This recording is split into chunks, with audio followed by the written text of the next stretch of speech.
שלום לכם וברוכים הבאים לערוץ טוב. אם אתם צופים בנו מאז תחילת המלחמה, אתם יודעים שיש לנו בייבי חדש, מטרה חדשה, משימה חדשה, לקחת את התכנים שאתם צורכים כאן, לתרגם אותם לשפות נוספות ולהפיץ אותם בכל העולם. זאת הדרך שלנו לפתח חזית הסברה ציונית, יהודית, לאומית, ברורה ונחרצת. כדי לעשות את הדבר הזה אנחנו צריכים את העזרה שלכם, וכדי להבין במה אנחנו צריכים את העזרה שלכם, אנחנו מייצרים את התוכן הזה. במסגרתו אנחנו אומרים שלום לאורחת הבאה שלנו, שלום קרולין גליק. שלום זיו. אז תראי, אנחנו כבר ננסה לנתח יחד איתך כמה אירועים שקרו כאן, אבל לפני זה בואי ניתן כמה מילים לנותני חסות. הערוץ המוביל בתחום של העיסוק בביטחון הלאומי. זה ערוץ טוב. אתם הערוץ שעבד על כך בצורה שראויה לכל שבח.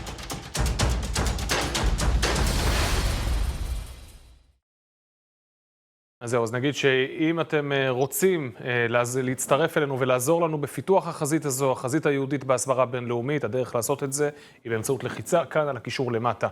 קרולין, בואי נתחיל מאירוע שאותי לפחות מאוד מאוד מטריד. אנחנו נמצאים בעיצומו של קמפיין שאני מניח, מנחש, שמקורו במחלקת המדינה בארצות הברית, קמפיין אלימות המתנחלים שיוצר סימטריה בין הטרור הנאצי האנטישמי שראינו מצד האויב הערבי, לבין המתנחלים שהם בעצם אלימים באותה מידה, רק אנחנו מתרסנים קצת יותר טוב.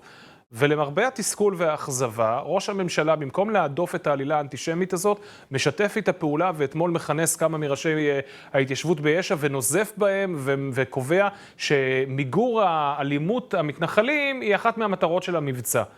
איך זה קורה הדבר הזה? טוב, תראה, אני עשיתי על זה את הפודקאסט שלי באנגלית, The Carolyn Glick Show, ביום שני נדמה לי. הייתה חשיפה מאוד חשובה של הקול היהודי בתחילת השבוע, שלפיו אנחנו רואים שיש באמת חיבור הדוק בין מחלקת המדינה האמריקנית לבין פעילי BDS שפועלים בשטח ומעוררים פרובוקציות כדי לצלם את כוחות צה"ל, ואם אפשר גם אזרחים ישראלים ביהודה ושומרון באור מביך או מזווית מביכה שמכפישה אותם. ואנחנו ראינו לפי החשיפה של הקול היהודי שיש חבורה של פעילי ISM. אם אתם זוכרים את החשיפה של עד כאן וצבי יחזקאלי בערוץ 13 לפני מספר חודשים על השתולה של עד כאן בתוך ISM, International Solidarity Movement, אז אנחנו מבינים שמדובר בארגון שמתחזה להיות ארגון זכויות אדם, אבל בעצם ארגון חזית הסברתית, לוחמה פסיכולוגית ופוליטית של חמאס, ממומן על ידי חמאס, באמצעות ראש חמאס באירופה. הקיצור, אז פעילי ISM הם אלו שביצעו ב-2003 את הפיגוע במייקס פלייס, והם סייעו אינספור פעמים במהלך מלחמת אוסלו בשנות ה-2000 למחבלים להגיע, להניע, לברוח מזירות טרור. והארגון הזה שיש לו שונות. ממש דם על הידיים, כן. זה ארגון שיש קשרים בינו לבין מחלקת המדינה? כן, אז מה שאנחנו ראינו שאחרי השביעי לאוקטובר, ראשי הארגון הריעו לחמאס על השחיטה. פול ארודי, שהוא אחד מהמייסדים, הוא יושב בסן פרנסיסקו, הוא הוציא בעמוד הפייסבוק שלו איזה תרועות והבעת שמחה אדירה ושביעות רצון מהשחיטה של חמאס. פול ארודי, מה שקרה, הוא איראני שהיגר לארצות הברית, אני מניחה שהוא שינה את השם שלו לפול, בכל מקרה אז הוא תומך באסד, הוא תומך באיראן, הוא תומך בחמאס, והוא אחד מהראשים של ISM. עכשיו יש פעילי ISM שנמצאים גם באזור בנימין, גם באזור השומרון, ויש להם מוקד פעילות בדרום הר חברון. ב-25 לאוקטובר הם עשו פרובוקציה, הם ניסו להשתלט על עמדת צה"ל ליד חוות מעון בדרום הר חברון, וכשהמילואימניקים שם, שהם בהגמר, אז הם גם תושבים, יצאו אליהם כדי להדוף אותם מהמקום, אז הם התחילו לצלם אותם באור שלילי, העלו את הסרטון הזה לעמודי הפייסבוק שלהם, תוך מספר שעות יושבת ראש שוברים שתיקה, שזה ארגון BDS שנתמכת באופן רשמי על ידי, קיבל הכשר מהאיחוד האירופי ובמובנים מסוימים של הפרוגרסיבים היהודים בארצות הברית, שגם מממנים את שוברים שתיקה דרך הקרן החדשה, ומנכ"לית של שוברים שתיקה מעלה את הסרטון של ISM לטוויטר שלה, והיא תוקפת את אלימות המתנחלים. עכשיו, זה לוקח בערך שבריר שנייה שהפוסט שלה מגיע לארצות הברית, בתוך זמן קצר הוא מגיע כמובן לסטייט דיפרטמנט, שבמחלקת המדינה יושב אחד בשם האדי עמאר, שהוא השליח המיוחד לפלסטינים, זה בן אדם עם קשרים ענפים עם ארגוני BDS, ובמיוחד עם חמאס ועם קטאר, הוא ישב בדוחה במשך איזה 2-3 בתקופת ממשל טראמפ, הוא כתב שם ב-2018 נייר עמדה שקרא לארצות הברית לשנות את חוקי הטרור כדי שהיא תוכל לממן את חמאס באמצעות מלכ"רים שפועלים בעזה, והוא קרא להקמת ממשלה משותפת של רש"פ וחמאס ברשות החמאס. רגע, את מתארת, קודם כל אני מופתע מאשד המידע הזה, אבל יש פה נקודה שאני רוצה לחדד לגבי אותו, איך אמרת, האדי עמאר, זה השם שלו? אז תנסי למקבל לי את הדמות שלו ואת הפוזיציה שלו למה שאנחנו מכירים. הוא פקיד בדרג גבוה, בינוני, נמוך. מה עושה בן אדם שיושב על אותו כיסא כשהוא מתפקד בצורה תקינה ולא מנסה לסייע באמצעות מהממשל האמריקני לטרור הערבי? מה התפקיד שהוא ממלא שם? זה לא תפקיד רגיל, זה תפקיד שהם המציאו עבורו. יש דסק ישראל פלסטינים, שהוא ברמה של עוזר שר החוץ, והוא מילא את התפקיד הזה ב-2021 שהוא נכנס לממשל ביידן, והם רצו לשלוח אותו להיות הקונסול במזרח ירושלים, אבל ישראל לא אישרה הקמת הקונסוליה האמריקנית שהם דורשים להקים במזרח ירושלים. על כן הם עשו תפקיד מיוחד רק להאדי עמאר, שהם קוראים לזה השליח המיוחד לפלסטינים, שזה בדרגת שגריר, והוא בעצם אחראי לכל המדיניות האמריקנית כלפי הפלסטינים, וזה בן אדם, שוב פעם, שיש לו עבר מתועד של תמיכה בחמאס, בלגיטימציה שהוא נותן לחמאס, בקשרים ענפים עם המשטר בקטאר, שהוא היה חי שם מ-2017 עד 2020 בערך, אז זה הבן אדם שאמון על המדיניות האמריקנית של הממשל כלפי הפלסטינים. ואז הוא מקבל את המידע כאילו המכפיש נגד המתנחלים, שזה מתנחלים שהם בעצם חיילי מילואים, כן? שהותקפו. ואז פתאום יוצאים מסרים בשני כיוונים. כיוון ראשון זה בית הלבן.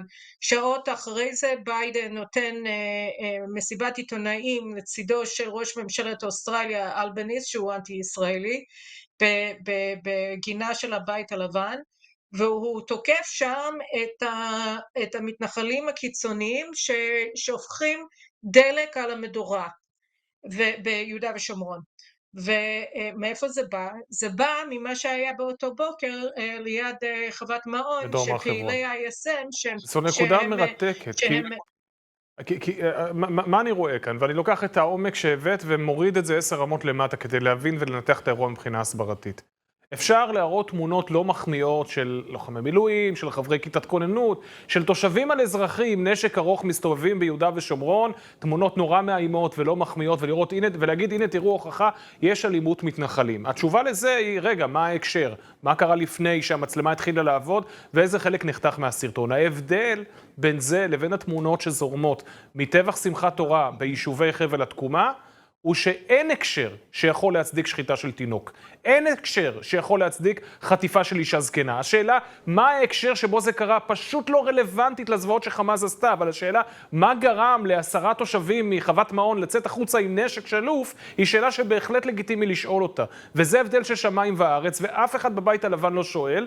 אני אשאל את השאלה האחרונה בהקשר הזה, לפני שנדבר על הנושא הנוסף, שזה העיתונאים. אז הסברת מערך נורא מתוחכם, שמביא לכך שהממשל האוהד של ביידן מציב את המציאות הזאת בפני מדינת ישראל, בפני ממשלת ישראל. למה ראש הממשלה לא מסוגל לעמוד מול זה ולהגיד, אדוני הנשיא, עד כאן זאת עלילת דם, מה שאתה מתאר לא קורה במציאות בשטח, האנשים שלך משקרים לך. למה ראש הממשלה לא מסוגל להגיד את הדבר הכל כך בסיסי הזה? כי אני לא יודעת מה הוא שומע מאלוף פיקוד מרכז.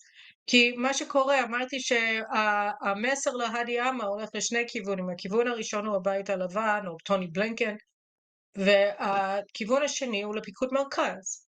והם לוקחים את השקר של ארגוני BDS, והם מביאים שאילתה ישירות לפיקוד מרכז, שיהודה פוקס, אלוף פיקוד מרכז, התפקיד שקדם לתפקידו כאלוף פיקוד מרכז, היה נספח הצבאי בוושינגטון. אז הוא מכיר את כל האנשים האלו אישית, הם פונים אליו או ללשכה שלו, אומרים הנה תראו מה אתם עושים, ואז או הוא או הלשכה שלו מתקשרים למג"ד בשטח, ועושים לו נו נו נו. אז בעצם אנחנו רואים שיש כאן קומפלקס, כשיש פעילים שממומנים על ידי חמאס, מייצרים פרובוקציות שנועדות להכפיש את חיילי צה"ל ואת תושבי יהודה ושומרון, וזה מכווין את הפעילות גם של הממשל האמריקני וגם של פיקוד מרכז. אז כאילו זה פשוט עובד, ואנחנו רואים את זה בזמן אמת, ראינו את זה בגוש עציון, שהמח"ט פיטר מ"פים בשבוע שעבר, כי הייתה להם פעילות הגנתית פעילה מדי, כן, שהם הקימו מחסומים ביציאה מהכפרים הערבים שנוסעים לכיוון יישובי מזרח הגוש. עכשיו, מה זה אומר? זה אומר שכמו שהיה בבארי ובכפר עזה ובכרם שלום וכל שאר היישובים בגבול עם עזה, שההגנה התחילה בגדר כניסה של היישוב, אז גם כאן בגוש עציון, בבנימין, בשומרון וכולי, והכל עכשיו קורה תחת כסות של מסיק הזיתים, שהם ממש מתקרבים לגדר, כמו שהם עשו עם הגדר של עזה. כן, ושוחקים את שכבות ההגנה. תודה רבה על הרעיון. מומלץ. תודה רבה לך. ותודה רבה גם לכם, צופות וצופים יקרים שהייתם איתנו. אנחנו מזכירים לכם שוב שאנחנו כאן בערוץ טוב לקחנו על עצמנו להקים חזית הסברה יהודית בינלאומית, או חזית יהודית בהסברה הבינלאומית. אנחנו לוקחים את כל התכנים שאתם מכירים כאן, אנחנו מתרגמים אותם למגוון שפות, מנגישים אותם במגוון במות, וכדי שהעבודה הזאת תוכל לעשות כמו שצריך, אנחנו צריכים את העזרה שלכם, לסייע לנו במימון האופרציה הזו כדי לעזור. תלחצו על הקישור כאן למטה. עד הפעם הבאה. תודה ולהתראות. חמאס לא הוא האויב, אלא עזה הוא האויב. אין נרטיב חד וברור בדומה לאקטואליה יהודית שבא ושם את הכל חד וחלק על השולחן, למה אנחנו פה ואיך אנחנו חייבים להיות כדי לשרוד במזרח התיכון.